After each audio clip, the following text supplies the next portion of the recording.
Hello friends, आप सभी का मैं अपने यूट्यूब चैनल में स्वागत करती हूँ।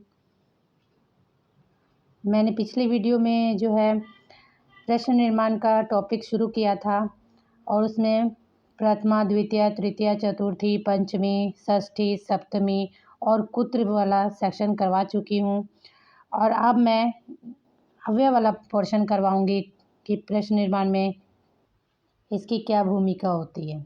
ठीक है, तो चलिए बिना देर किए हम लोग स्टार्ट करते हैं। और ये सब कुछ वर्ड हैं, मतलब कुछ शब्द हैं जो अव्यय होते हैं, जैसे कव, कुत्र, कुतः, कदा, कति, कथम, कीदृश, कीदृशी, कीदृशम, किमर्थम, कतमः, कतमा और कतमम। ठीक, आज हम लोग जो है जितने भी शब्द दिए गए हैं अव्यय वाले, इनसे संबंधित प्रश्न निर्माण करेंगे। तो चलिए शुरू करते हैं।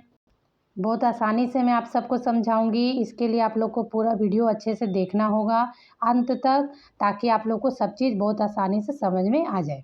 ठीक है, तो चलिए देखिए, प्रश्न निर्माण का पहला है क्व, कुत्र। इन दोनों का अर्थ होता है कहाँ। ठीक है, और एक और बात कि स्थान, जहाँ पर भी मान लो किसी स्थान की बात हो जाए, कहीं जाना हो तो और वहाँ पर सप्तमी विभक्ति भी हो, तो वहाँ पर हम लोग किस चीज़ का प्रयोग करते हैं, कुत्र का। जैसे देखो उदाहरण के लिए, खगा गगने उत्पतंती, पक्षी जो हैं वो गगन में उड़ते हैं। अब पक्षी जो है वो उड़ने की क्रिया कहाँ करना चाह रहे हैं, गगन में, तो गगन की जगह क्या आएगा, कहाँ, तो कहाँ का क्या संस्कृत होता है, कुत्र। तो क्या लगाएंगे हम लोग, खगा कुत्र उत्पतंती। इसी तरह देखिए दूसरा, जनः उद्यानम गच्छन्ति, लोग जा रहे हैं। तो लोग जो है हमारी कर्ता हैं, गच्छन्ति क्रिया है, तो लोग जाने की क्रिया कहाँ कर रहे हैं, तो कहाँ कहाँ आ रहा है, इसका मतलब है कुत्र। कहाँ की संस्कृत क्या होती है, कुत्र। तो जनः कुत्र गच्छन्ति। ठीक है, लोग बाग में जा रहे हैं, तो कहाँ जा रहे हैं, तो कहाँ की क्या होगी, कुत्र।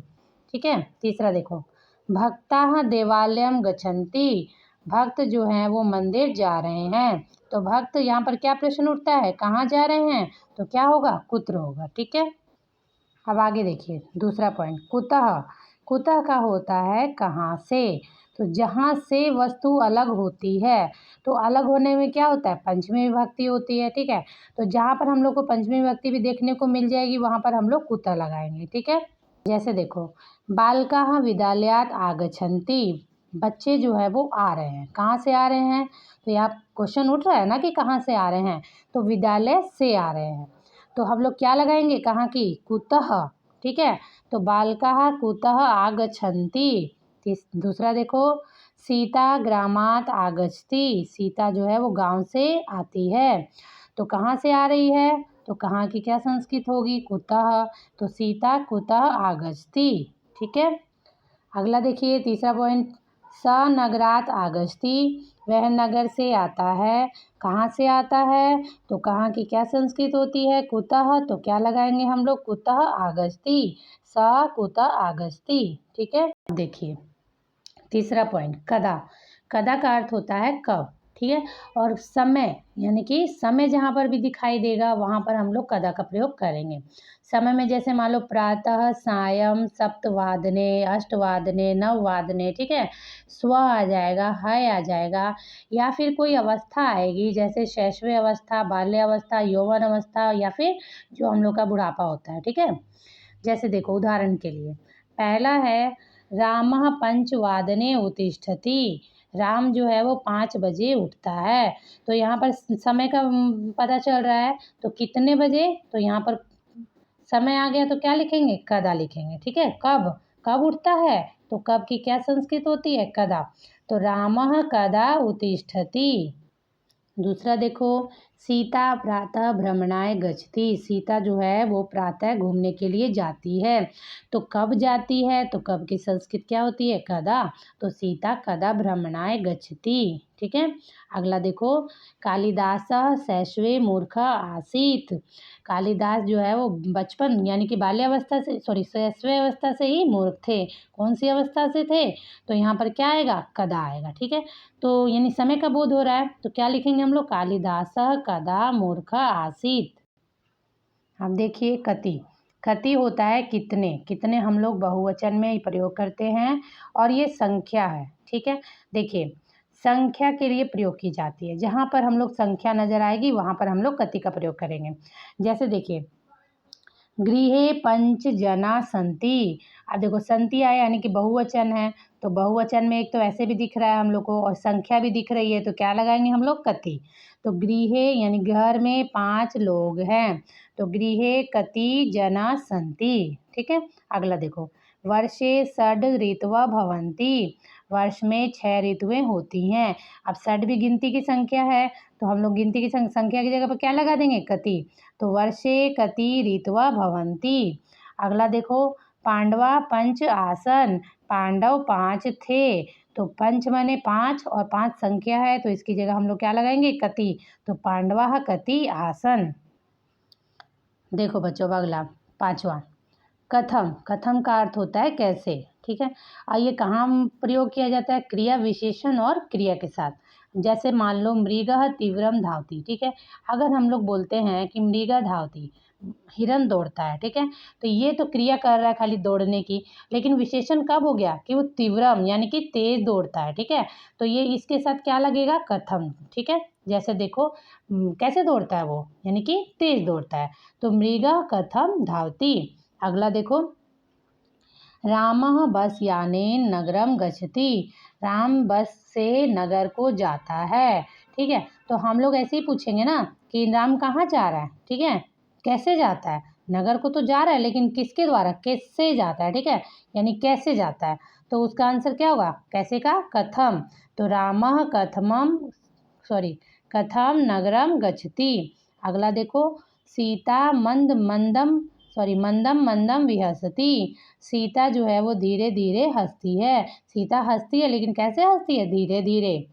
तो इसकी विशेषता क्या है, धीरे धीरे हंसना। तो विशेषता के साथ क्या लगाएंगे हम लोग कथम लगाएंगे। तो सीता कथम विहसति, कैसे हंसती है, तो कैसे की क्या संस्कृत होती है कथम, तो सीता कथम विहसति। ठीक है, हम नेक्स्ट देखिए कीदृशः। इसका अर्थ होता है कैसा, और ये लगता है विशेषण के साथ। ठीक है, जैसे देखो पुल्लिंग अगर होगा, पुल्लिंग में क्या है राम, तो पुल्लिंग अगर होगा तो क्या लगेगा कीदृशः। और स्त्रीलिंग होगा जैसे नदी चलता है, तो उसमें हम लोग क्या लगाएंगे कीदृशी। और नपुंसकलिंग होगा जैसे फल, तो उसमें क्या लगाएंगे हम लोग कीदृशम। ठीक है, चलो देखते हैं रामः श्रेष्ठ बालकः अस्ति। राम श्रेष्ठ बालक है। अब राम हमारा आ गया, राम हमारा क्या है पुल्लिंग है, तो पुल्लिंग के साथ क्या लगेगा कीदृशः। ठीक है, तो हम लोग लगाएंगे रामः कीदृशः बालकः अस्ति।